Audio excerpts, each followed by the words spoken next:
Karen Fitzgerald, and I'm the Jewish lay leader at JBLM.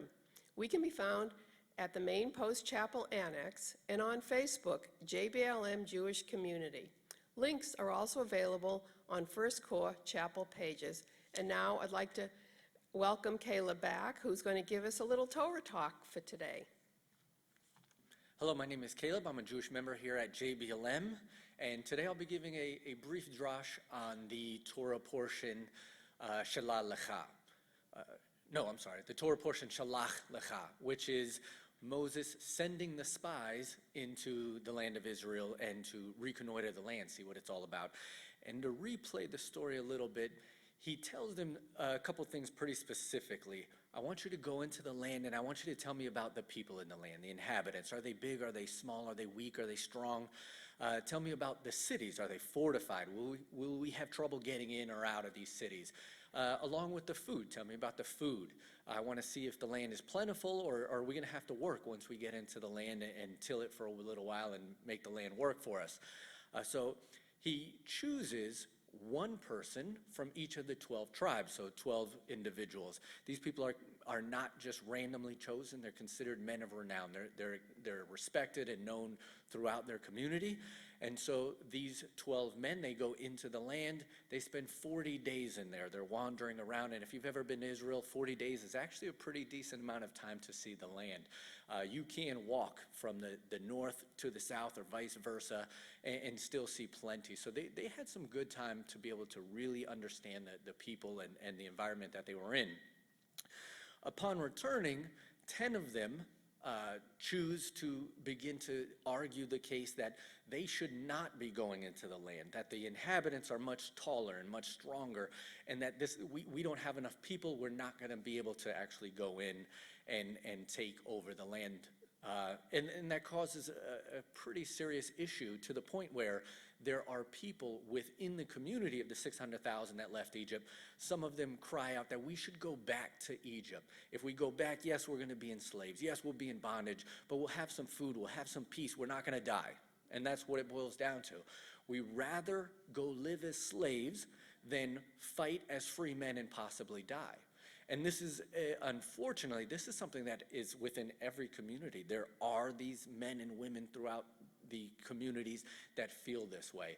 And so what we're going to do is rather than create heroes in the text, we're going to do what normal military standards teach, is after any event, we do what's called the AAR, the After Action Review, and we're going to discuss who is right, who is wrong, what can we learn from this situation. To assume that every choice that Moses or King David made in the scriptures are always perfect because they're in the scriptures, that's an ill mindset.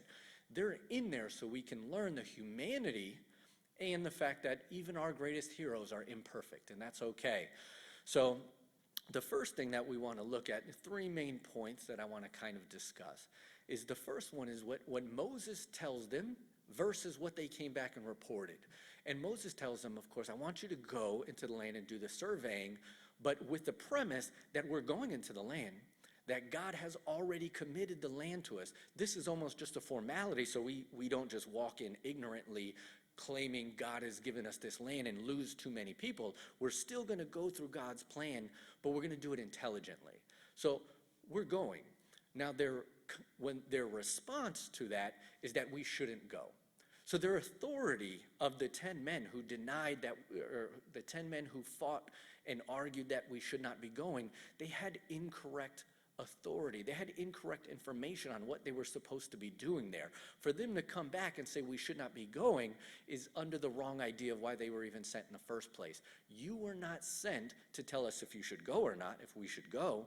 You were sent to tell us about the land. And for a group of people, and even within our homes as parents, we have to be extremely clear with the message as leaders, as parents, to the people that we're given this message to. I'm sending you under this umbrella of ideas and concepts. For them to come back with anything other than what I'm asking for, we have to always bear the burden of giving it to the messenger. The person who shared the direction, gave the information, bears the brunt of it, unless it's just some rebellion or something like that. So when we tell our children, hey, I want you to go do X, Y, and Z, and they come back and it is not done, we have to replay what we said. Did we give them the proper information? Were we really clear with what we wanted? And did we give them the leniency of what they ended up offering? Moses appears to have been somewhat clear, but he could have maybe even been more clear. We are going in the land in 30 days. I want you to come back in 30 days and tell me the best way in. If he had been a little more clear, we may have been in the land much, much earlier. So for us as leaders, taking Moses as our example, we have to either be extremely clear in sharing a message, making sure that those who are hearing and those who are responsible for carrying out the actions have our mindset of what we truly want. Because the outcome of what these 10 men did, the power of 10 men in a community as some large as saying 2 million people, it changed the course of history and delayed our entry into the land. So that's something that has to be in the back of our minds whenever we're giving examples or whenever we're given instructions, that we have to be extremely clear. The second is that these were men of renown. These are men who were well respected in their tribes and their families. These were not just people plucked out of the street, exposed or pawns in the game. We respected who they were. And at that period of time, almost every culture, if you had a farm and your farm produced and you were wealthy in that way, then you would have been considered, depending on what community, us monotheistic, we would say God has truly blessed you. In other cultures, they would say the gods have truly blessed you, being poly themselves. But the idea is that if you're wealthy, then obviously God loves you and he's doing very well in taking care of you and showing you that love. But that's not always the case. Our best example of that is actually in King David, where Samuel the prophet goes to make him king, and he goes to the father and he says, show me your sons. And he brings 7 of them forth. And Samuel continually says, no, I'm sorry, it's not him, it's not him, it's not him. Until the end, and he says, do you have any more sons? And there's a pause that the father takes and says, well, I guess I do have one more. And in that comment, it leads most Jewish commentators, many Jewish commentators, to believe that David might not have been from that particular father, that maybe he was adopted, maybe something had happened that we don't know who David's father was, because for a father to actually forget he actually had this son is kind of, something's off with that. So it leads us to believe that maybe he just wasn't a very loved stepson or something to this effect. And yet here's this man from the smallest of tribes, a family that have seemingly forgot about him, becomes the king. And not just the king, but he's our highest level king and who the Messiah himself will come from. So a renowned person can grow from anywhere.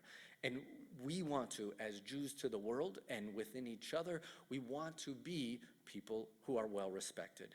And to do so, we should go back to speaking clear, speaking our mind, being well respected, and the observance of the Torah. There's a verse that says that if we observe the Torah in the way that it's meant to be, that the other nations will look upon us as respectful and respectable and say that, wow, what a mighty nation, what an intelligent group of people.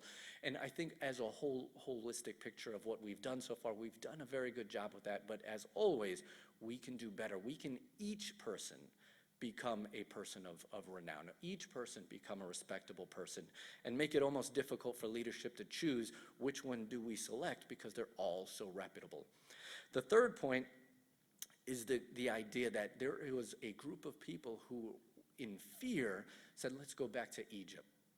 And this is no different than the Cold War era, when there were United States slogans going around that said, better red than dead. I remember hearing that from President Reagan in a speech in which he said that there are people out there who would rather be under the authority or under the slavery of the Soviet Union at the time, rather than be free men fighting.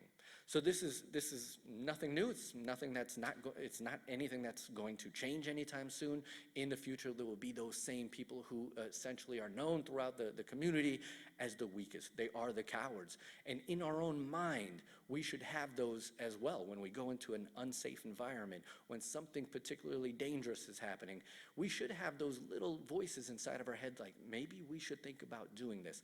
Because what it does is counterbalance us. But at the same time, it should never stop us from what we are doing. That Moses may have paused the situation so that we can gather ourselves, but at the same time we needed to move forward, and we ended up losing a period of time going into the land because of it.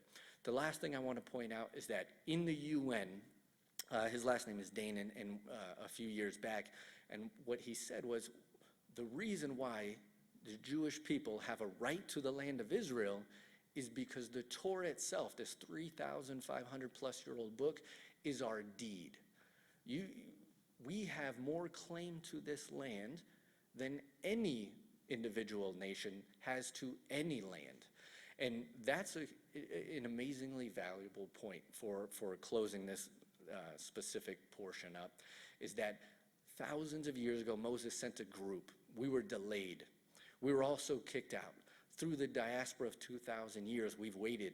And here we are now back in our land. We can either choose to do let's go back to Egypt and submit to all of the enemies, north, south, east, and not west, only because there's water there, to our enemies who want us gone. Or we can do the same thing that Moses did and said, look, we're going to stand firm. We're going to move forward. This is our land as dictated by God himself. And to stand in front of the UN and claim the same thing, I think is a very proud moment for me personally as a Jew. And looking at all Jews, whether we choose to reside in the land or choose not to, we should best represent the Jewish people as being people of clear minds and a reputable background. So with that being said, have a good week. We'll see you next week, and Shavua Tov. Thank you, Caleb. And now I'd like to just give a little short discussion on Yom Yerushalayim, which ties in nicely with Caleb's talk.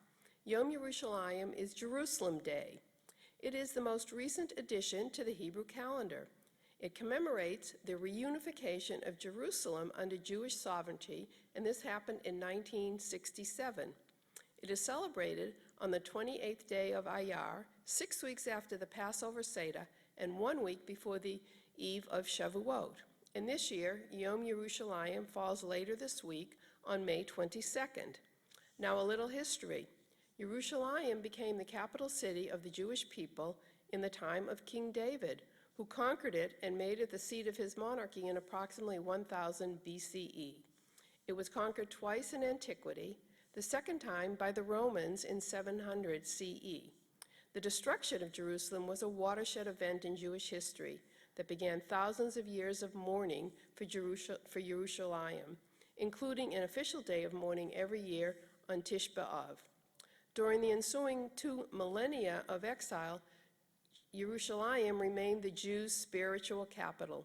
To this day, Jews face in the direction of Yerushalayim for prayer, and Jewish services are filled with references to Yerushalayim. However, there has never been a special day in honor of the city until recent times. So a little more history. Following the Israeli War of Independence in 1948, the city of Jerusalem was divided, with the older eastern side falling under Jordanian control, and the more recently developed western side falling under Israeli control. On the third day of the Six-Day War in June 1967, the Israeli army captured the ancient eastern part of the city. The 1967 victory marked the first time in thousands of years that all of Yerushalayim came under Jewish control. It also allowed Jews access to the holiest part of the city, especially the Western Wall, a remnant of the ancient temple. Due to the young age of this holiday, there is still not much that makes it unique in terms of customs and tradition. It is gradually becoming a pilgrimage day when thousands of Israelis travel, some even hike, to Jerusalem to demonstrate solidarity with the city. This show of solidarity is of special importance to the state of Israel, since the international community has never approved the reunification of the city under Israeli sovereignty, and many countries have not recognized Jerusalem as the capital of the Jewish state. If you remember, the United Nations Partition Plan of November 1947 assigned a status of international city to Jerusalem. And the status of Yom Yerushalayim in Jewish religious life is ambiguous and is reflected in the celebration, or rather the lack thereof, outside of Israel. While the city of Jerusalem has significant meaning for all Jews, Yom Yerushalayim has yet to attain the popularity of Yom HaAtzmaut, which is Israeli Independence Day, and is not observed extensively outside of Israel. In addition, unlike Yom HaAtzmaut, which is a day to celebrate the existence and success of the modern Jewish state, Yom Yerushalayim can make some Jews outside of Israel uncomfortable due to the continuing conflicts over the future of the city. Even some Jews who believe that the city should remain undivided and under Israelis' control choose not to emphasize Yom Yerushalayim as a day of joy because of the deep conflicts surrounding the Arab portions of Jerusalem. Others, however, believe that despite the current political conflicts, an undivided Jerusalem is something to be celebrated openly and unhesitantly, a sign like Yom HaAtzmaut of Jewish political independence. And I'd like to just close with a common citation in Yom Yerushalayim celebrations in Israel is a quote from Psalm 122:3. Jerusalem built up, a city knit together, or a city united all. Shavua Tov, have a great week. Same time next week. Stay healthy, be well.